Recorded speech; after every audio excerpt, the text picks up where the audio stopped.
Well, good afternoon, everyone. Let me see if this is all going to work. Yeah, everything is set up right. Great. Well, good afternoon again. I'm going to talk about a webinar in this webinar about hackers exposed. Very excited to do that. My webcam is still on, but I will shut it down in a few minutes. But now you have a face and you can see how I'm doing. I hope everyone is doing fine at this moment, probably sitting at home. Well, let's start then. This is me. My name is Jochen Ouden. I am a hacker, an ethical one, of course, or as I would like to say, an IT security specialist. That's how I introduce myself sometimes. I give presentations about IT security and cybersecurity. I work in the field of ethical hacking and IT security. I do workshops. I give training for the Security Academy in the Netherlands in Woerden. And sometimes I like to discuss about privacy and stuff.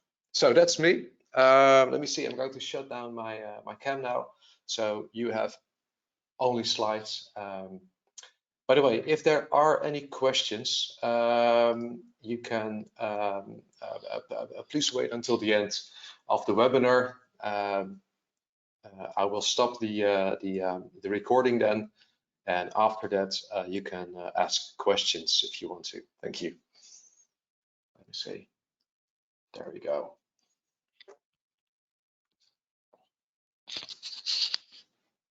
Let me see if this still works. Great.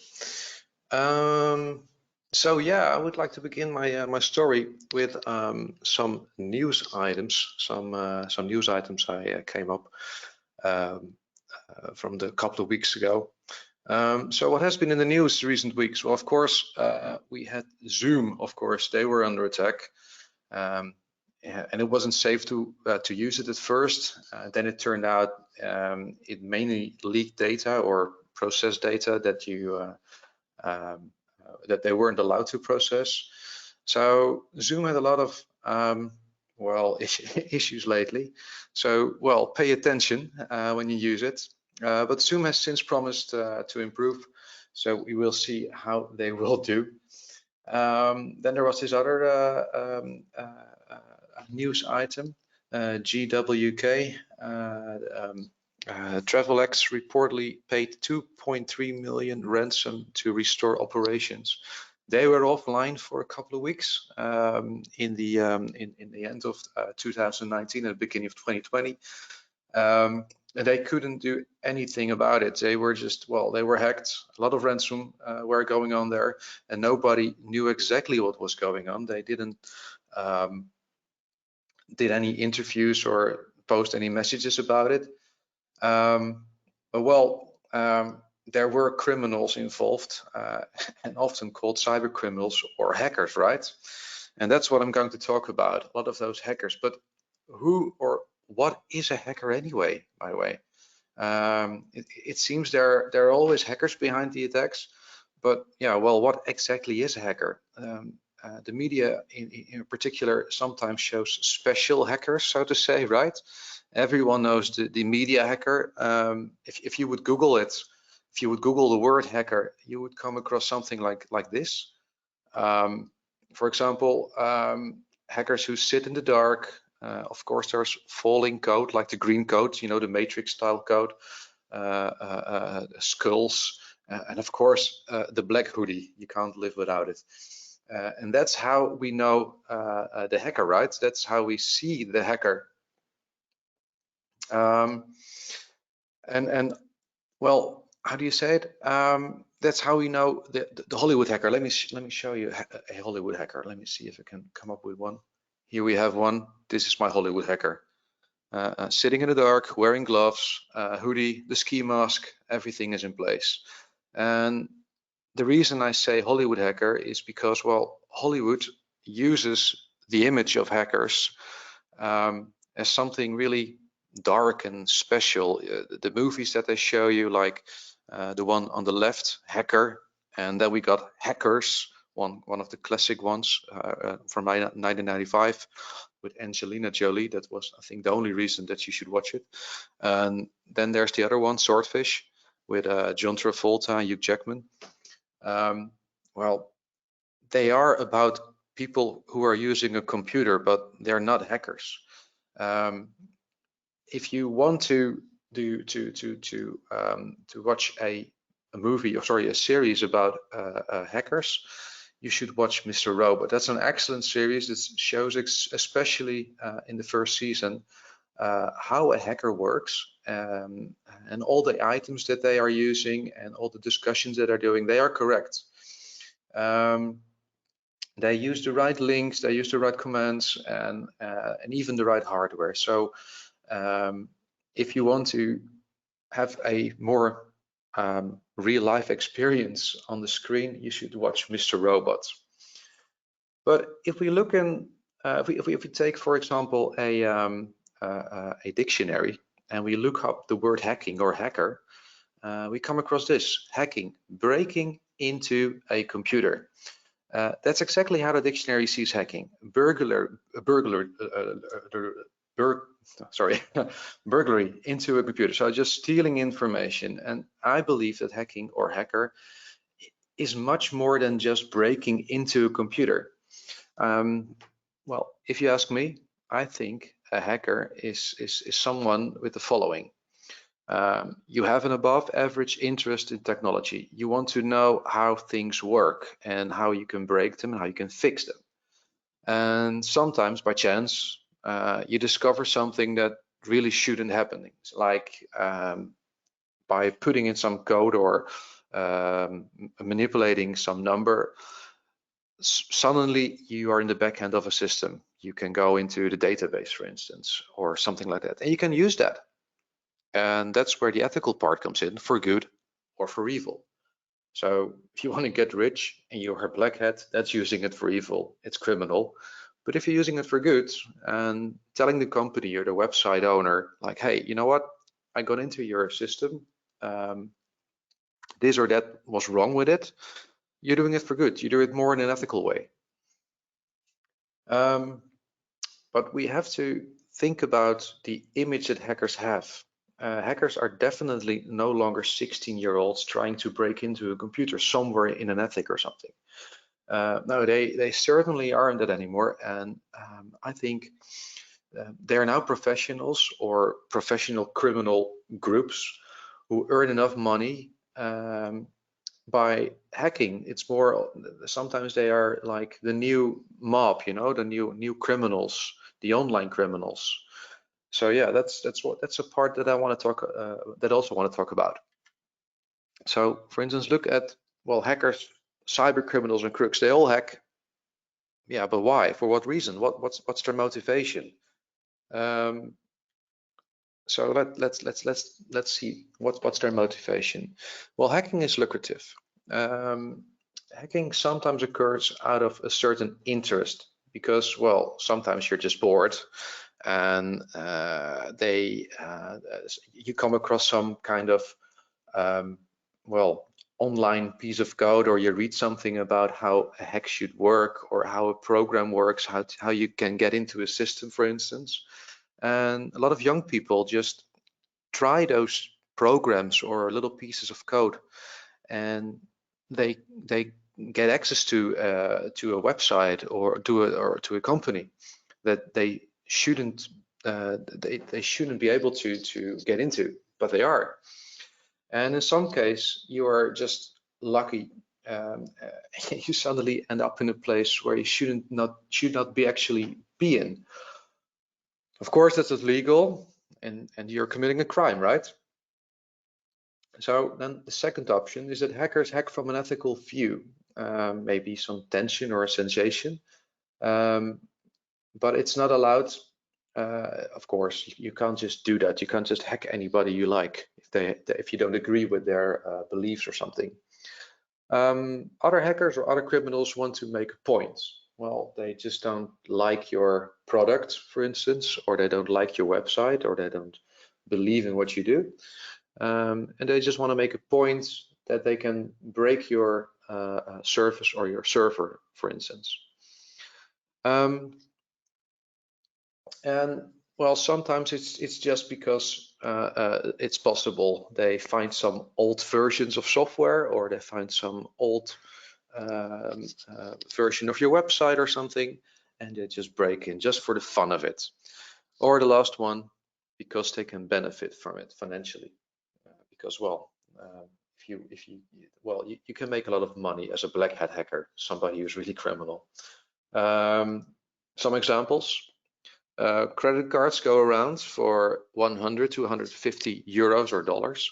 You can buy a passport online for around 200, and medical data for around 50 to 60, maybe $70 or euros a record. And you buy all this information on the dark web, for example, which is, well, always like a bit of a mysterious place, right? If you hear people talking about the dark web, they always, it's always something that's really scary and an out of this world place or something, but it's not. All you need is like the Tor browser. You see the logo image on the screen. Tor browser. You can just download it. Some kind of search engine and an internet connection, and you can find all kinds of information on the dark web. So the dark web isn't you cannot visit the dark web by just Google Chrome or your Internet Explorer browser. You have to use some kind of special browser. So I've put together some of this information on the next slides to show you what the dark web actually looks like, where they sell your information. For instance, this one. This is a website that sells all kind of, well, you can see it, right? It looks like an Amazon.com, really scary one, by the way, and a really well, not that pretty one. But for example, you see that they sell drugs, medicines, credit cards, and they're all offered through a shopping cart system. So you can just fill your shopping cart and check out, and you don't buy it with normal dollars or euros. You just use bitcoins, or you can use a stolen credit card or something. And those stolen credit cards, you can also buy those online, of course. Here you have them. This is a website that sells credit cards in bulk. So it starts with one card, and eventually you can add up to 20 cards. And they are, well, valid in Europe or valid in the US. And you can just pay them by, well, for instance, bitcoins. And you use bitcoins, of course, because they're not traceable. Well, another one, of course, this is the PayPal send. This is one of my favorite ones. Why? Well, because, well, they have stolen PayPal accounts, and you can just buy them, and you can see how much balance is on there. For instance, the first one, you see $1,746 US is on the PayPal account, and if you buy it, you only have to buy it for $185 US. Then you're done. So it's a scary place, but it's not something that's really hard to find. And there are, of course, far more dark web websites. I just showed you three examples, but some are more obscure and offering malicious trades that you wouldn't find anywhere else. And of course, I decided not to show you those, but I can guess that you can think of what else is on the dark web. But how did they actually find that information? I mean, how did a cybercriminal get this information? And of course, why are you interesting? How is that hacker's mindset created? It's actually very simple and not very difficult. There are several ways to obtain legitimate information from a potential victim. In the next slides, I will try to discuss how a hacker chooses his targets and executes his attacks. So here we have a circle, and in the top you see reconnaissance. So that's basically gathering as much information about the target. And it's gathering intelligence by, for instance, investigating, searching online, gathering as much information as possible from various sources that are online. After that, you got the attack preparation. So that's more of the planning of the attack. So what kind of system, what kind of hardware, or what kind of software do I need to perform this attack? Or can I just do it by social engineering, tricking people into doing stuff they wouldn't normally do? And then they are going to perform the attack. So they're going to perform, for instance, the sending out that malicious piece of code, or sending out those phishing emails that you know. And after that, of course, you want to erase your tracks. You don't want to get caught or something. And if I look at a legal hack, the ones I do, so like the ethical hacks or the penetration testing that I do, I basically do the same. But of course, I'm not erasing my tracks, but I will make a report to show my client, well, what is wrong, or what can or where we can, how do you say it, where we can, well, how we can make things better, so to say. But let's start with reconnaissance, right? Let's start with the first step, and we're going to get as much information from our target as possible. And well, we have to go to the candy store. And the candy store in my world is not like the candy store that I'm showing here. It's one of my favorite, oh, sorry, not one of my favorite, but my kids love this slide for some reason. But this actually is my candy store. So it's more of the multimedia landscape. And this landscape, well, I think we are using a lot of those information or web applications that are offered to us on a day-to-day basis. And you have to think for yourself, what do you use? Which operating system do you use, for example? Are you a Windows user? Are you an Apple user? Do you use like Android on your phone? Are you using certain sites or social media like, I don't know, Facebook or LinkedIn? What are you putting up there? Where are your interests? If you think about movies or music, all this information is valuable to a hacker, and they can use it to get a starting point to perform their actual attack. For instance, a few tweets that I found. Some of the examples from tweets posted by system administrators. So think about this one: server down for maintenance. This says something about how your network is performing at this moment. Or the other one, time to start building, with a nice image from some hardware, and the other one also a Cisco system showing the hardware. You give away a lot of information to a potential malicious attacker by posting this information, right? It gives a lot of information for the attacker. But if you don't want to, well, stroll down the lane or go or to, how do you say it?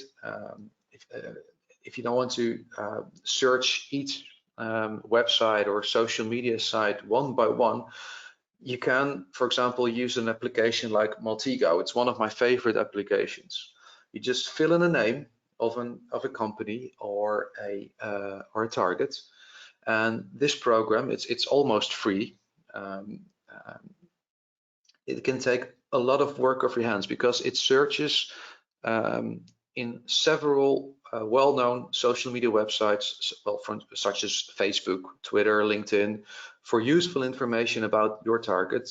It also gathers a lot of interesting links and gives you data from various sources that you can use just by one click. And as you can see, it also makes a really beautiful image about all the found information that it found online. It's really cool. So that's one of my favorites. And that's just the information that we put out there, right? On purpose. But sometimes people, well, they post stuff online that they didn't know they were putting it online. It happens accidentally, right? Or in good faith. Like Boris Johnson, you know, the English Prime Minister, he took a screenshot of him meeting with his staff online in a Zoom meeting. There we have it again, Zoom, we have it again. And it shows, okay, well, you see the red arrow, it points out where his Zoom meeting ID was. And I think this was the one which was right and out in the open. You could just attend to this meeting if you knew the Zoom ID. It wasn't protected by a password or something. You could just immediately participate in the conversation. But you could also search online for critical systems or vulnerable systems. For instance, with Shodan. Shodan.io is a website. It says here in the screen, the search engine for the Internet of Things. So everything that's connected to the internet that has an IP address, not just computers or laptops or telephones, but even, I don't know, light poles or whatever you would put online. And it has an IP address, this application or this website can search for, can do a search for it online.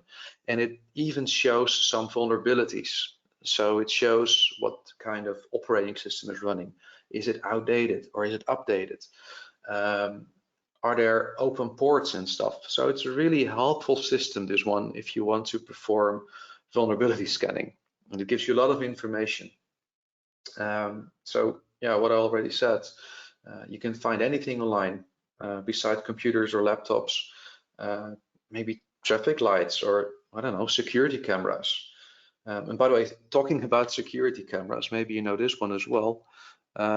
This site is called insecam.org. It's a website that I often use to get an image from how a company's building looks like. So just to see how the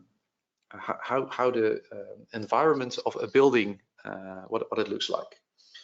But Instacam also shows personal cameras. Maybe your security cam is on there as well if it was poorly configured. So this site, insecam.org, well, it perhaps is my favorite site ever because you can find a lot of information on it, a lot of cameras, and some of them are, well, really bad configured because you can just click on it and you can turn it on and off. You can make images, or you can even swivel it to the left or to the right or whatever. So it's even possible to control the camera. Kind of bizarre if you think about it, right? So if you found something online, like a vulnerable system in Shodan, or maybe you find a camera online or something, or maybe you want to know more about the target, you can go to this website, the exploit database online.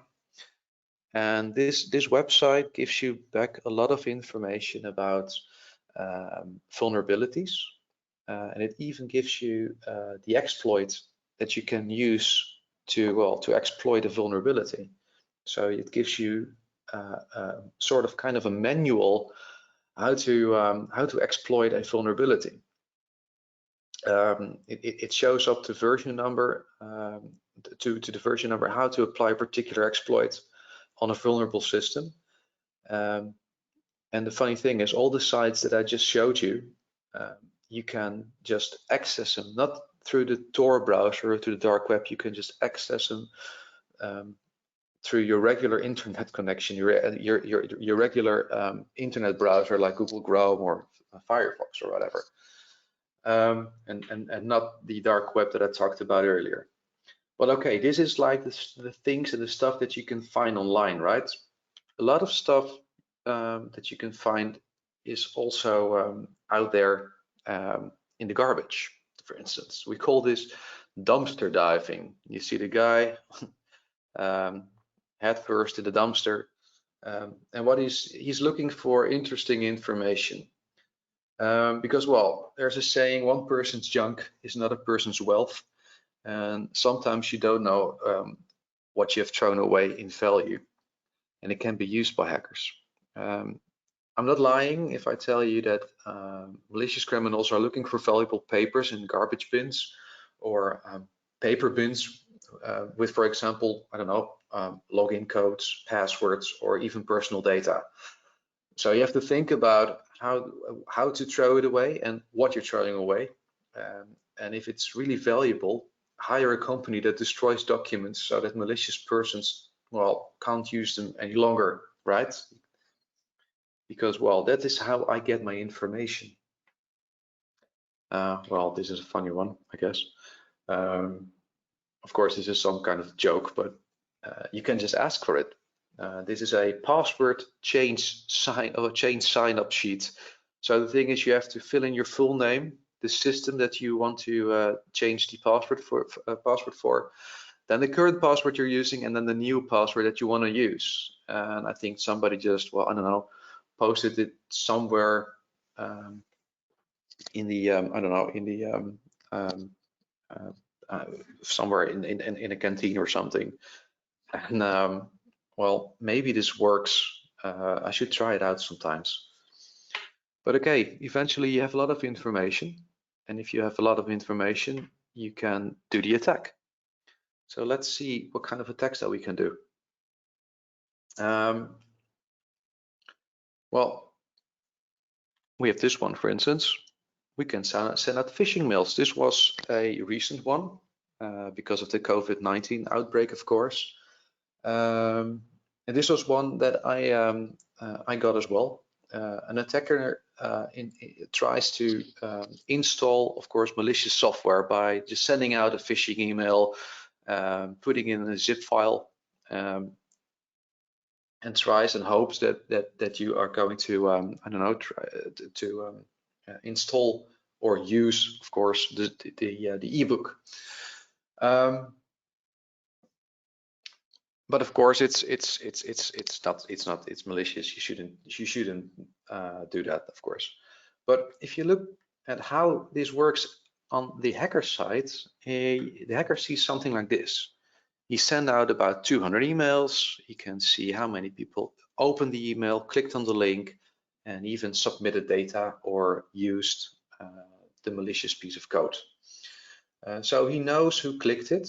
He even knows what kind of operating system is used, and he knows who opened, for example, the attachment, right? And this allows the attacker to see exactly where the attack is successful. And if things go wrong, the attacker can just simply adjust if he wants. So that's basically how a phishing campaign works. If you look at how phishing campaigns often work, you should pay attention to, for instance, the salutation. In the example I just showed you from the World Health Organization, it just opens with, well, it was very impersonal, not using your name or something. There's often a current problem. In this case, it was COVID-19. A direct action must be taken, otherwise the consequences are great. For example, extra money must be paid if you do not complete the action. You always see this with banking emails. You have to do this or you have to do that. If you don't do it, you have to pay for your new bank card, for instance. You should watch out for strange web links. Don't click on it, just hover. And this way you can see where the website refers to. If you don't trust the attachments, don't open it. Just simply do not open it. And if you're in doubt, then call the sender. Look up the number on Google and don't use the number on the suspected phishing mail, because, well, of course, they're using a fake number as well.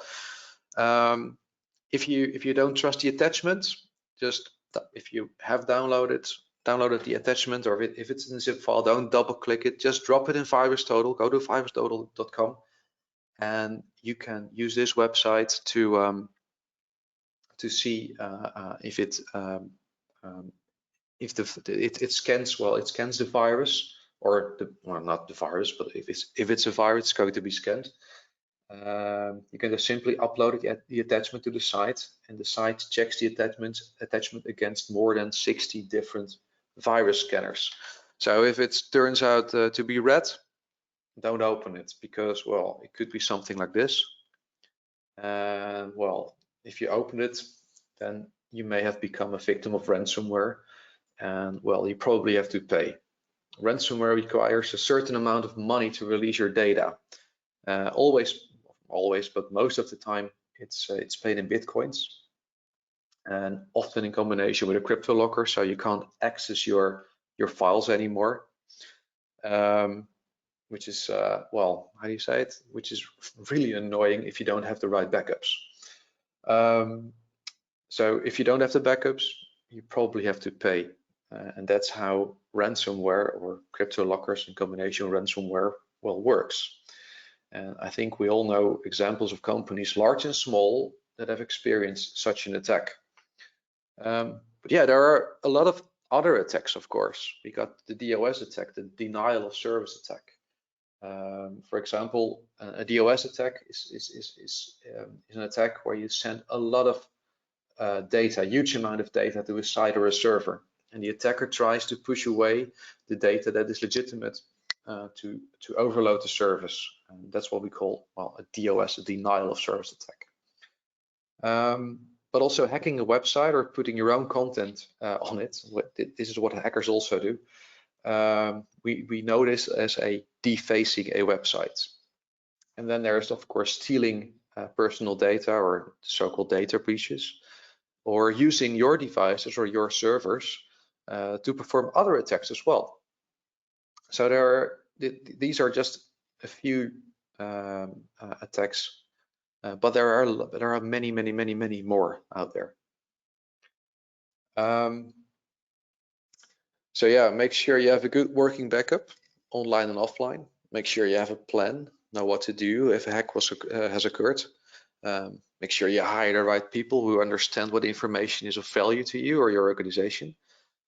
Test your systems. This can be done by pen testing, for example, and make yourself and your colleagues and your employees aware of the dangers online.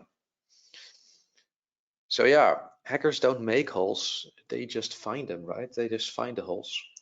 And those holes, they are not always digital. People, and especially people, just you and me, we make mistakes, right? We call this the human error. And well, actually, hackers use the term social engineering, and we're going to hack the human firewall. So I will give you some examples of that as well. So here we have a traffic sign. It says that you have to put on your lights on your car. If you don't, it's probably a dark piece of road, and most people just, well, they will turn on their headlights, right? This one, another sign. You have to watch out for wildlife. You probably drive through a forest where they live, and you probably don't want to hit a deer, right? So please pay attention, and you will probably do what it says, right? You pay extra attention. Another one, it seems to be a theme, right? Road signs, but this one I think is funny. Danger, crocodiles, keep away. You will probably not go through the fence, and you will probably not let your kids play around crocodiles.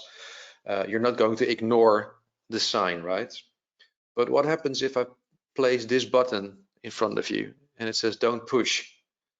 I'm sure if you would have sat together face to face and put this button on the table in front of you, I think some of you would probably just press the button, right? And apparently the will is greater than the rule. This is the same thing with social engineering and with, well, a lot of people working in companies. Well, many organizations have like a special or specific policy that states what is and is not allowed. For example, it says something about which people can enter, or whether doors have to be locked or not locked. Should they be closed or something? Well, this is an example that I took with me to show you. So here I have a door which was in I think a doctor's department, a department with a lot of doctors.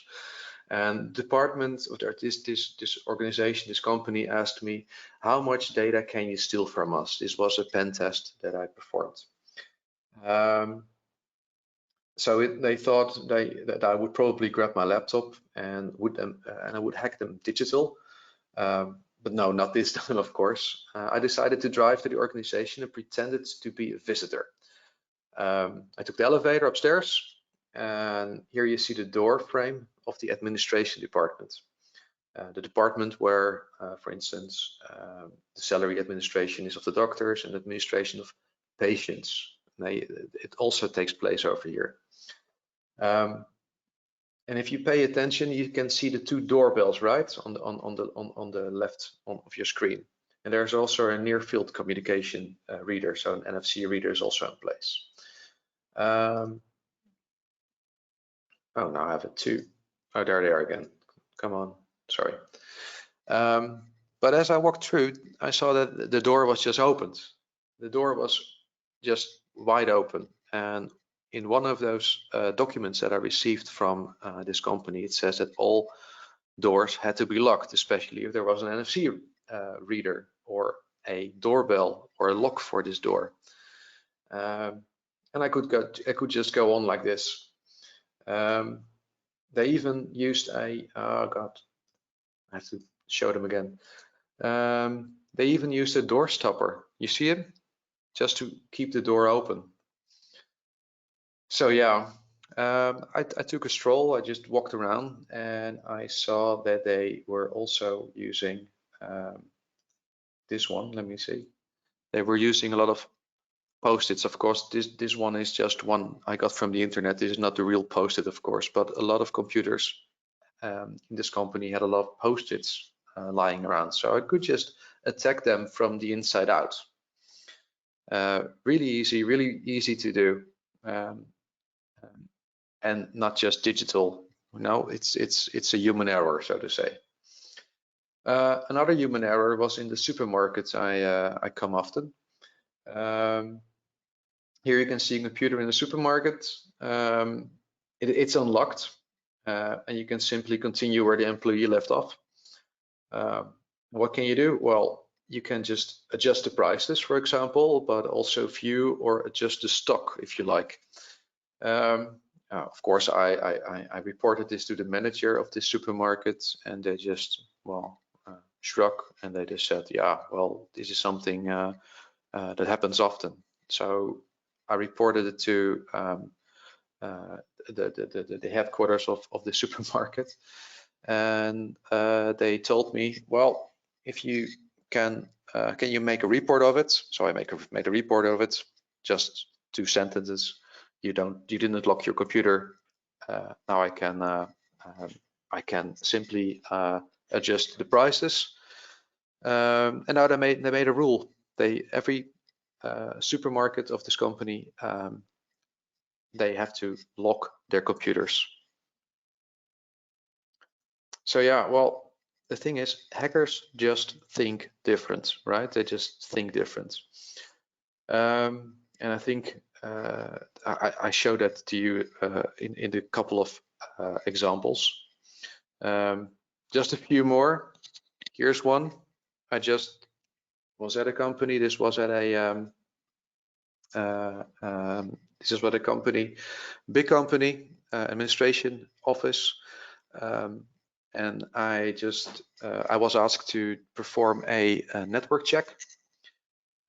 So I scanned their network environment and encountered a port 80, which means that there is a web server behind it. And I'm always interested in web servers because web server means a website, and probably you have to log into the system.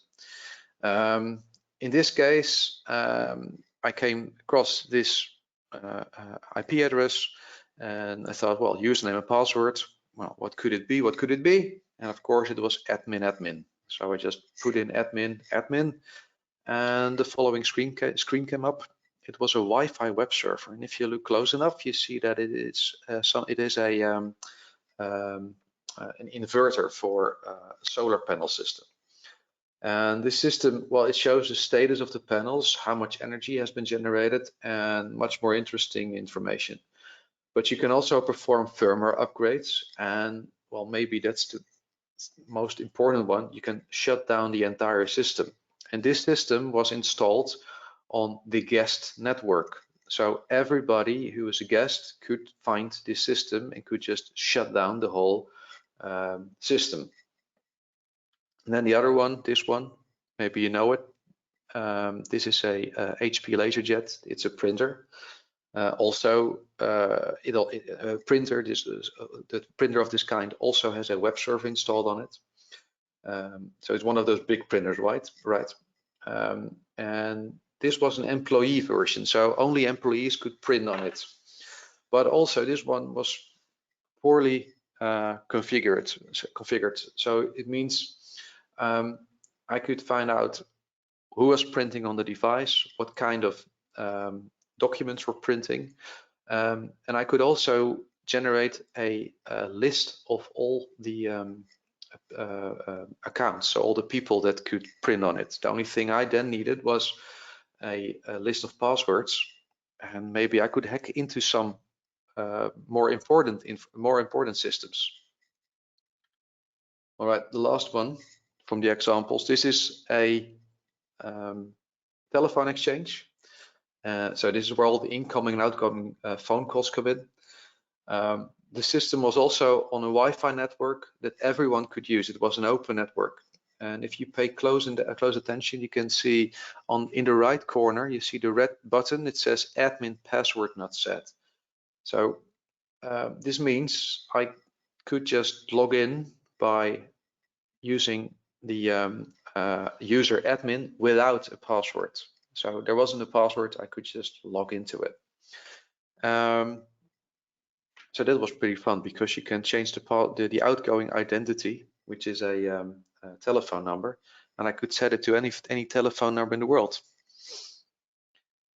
So yeah, well, sometimes hacking is just child's play, right? It's really easy. Well, I wouldn't say really easy to do, but a lot of people are just trying, right? A lot of young people are trying to hack.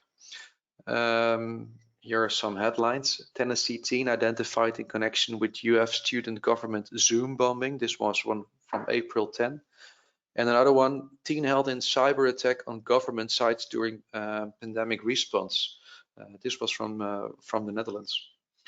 So yeah, well, hacking is like child's play because, well, there are some items like this online, like this one or this one. They are really easy to find virus creating programs. You can make a virus by just clicking on some of those buttons over here. Let me zoom into one of those. This is a terabit virus maker, and well, of course, your virus scanner or your malware scanner will probably see this virus, but this is just one. Many young, well, novice hackers use these types of program well, to quickly create some kind of virus. Yeah, but there are other examples of, well, just as easy to use programs like this, which are way more powerful, which can perform a DOS attack, for instance, or you can make a piece of malware or make a piece of crypto locker. And for obvious reasons, I can't show you those, but you get an idea, right? So, well, what should you do? How do you create the mindset of the hacker? Well, first of all, you have to think like a hacker, but you also have to think about how can you be more aware, right? Well, we all know this one. This is a fire alarm, of course, and I sometimes explain that you should practice data breaches or practice a hack just like you would practice a fire drill. Make sure you know what to do, have a plan, and that you share it with the people in the organization so that everybody knows, okay, this or that are crown jewelries. Those are the most important assets in our organization. And after that, you can test where things went wrong, drop the plan for improvements, and check it again. Preferably do this twice a year, just as you would do the fire drill. The fire drill. And in this way, IT security becomes part of your organization, and it's not something that you just add to it, right? It's not something that you just sometimes do. No, it's something that you are doing. It's in your DNA. And you can already start by doing this by writing down and checking what you actually do with IT security. It's more like making a list of what you have and checking if it is in accordance with the guidelines that you have, or maybe don't have, but then you should write them. And think of it as the check you do with your car, right? The annual checkup. If it's not in order, you're not allowed on the road with your car, and the same goes for your IT and your IT equipment. So make sure that security policies are in place. So again, think like a hacker, and think about where are your vulnerabilities and what's important to you. So the takeaways for this webinar for this afternoon: make sure that you know that your data is important and protected. Always think 3 steps ahead and make yourself aware about the cyber risks. And that's what we do. That's what we do at SECO-Security Academy. So thank you very much. You can always contact us. You can go to SECO-Institute.org contacts, or you can follow us on Twitter or even on LinkedIn. Again, thank you very much. And if you have any questions, well, don't hesitate, please ask them. Thank you.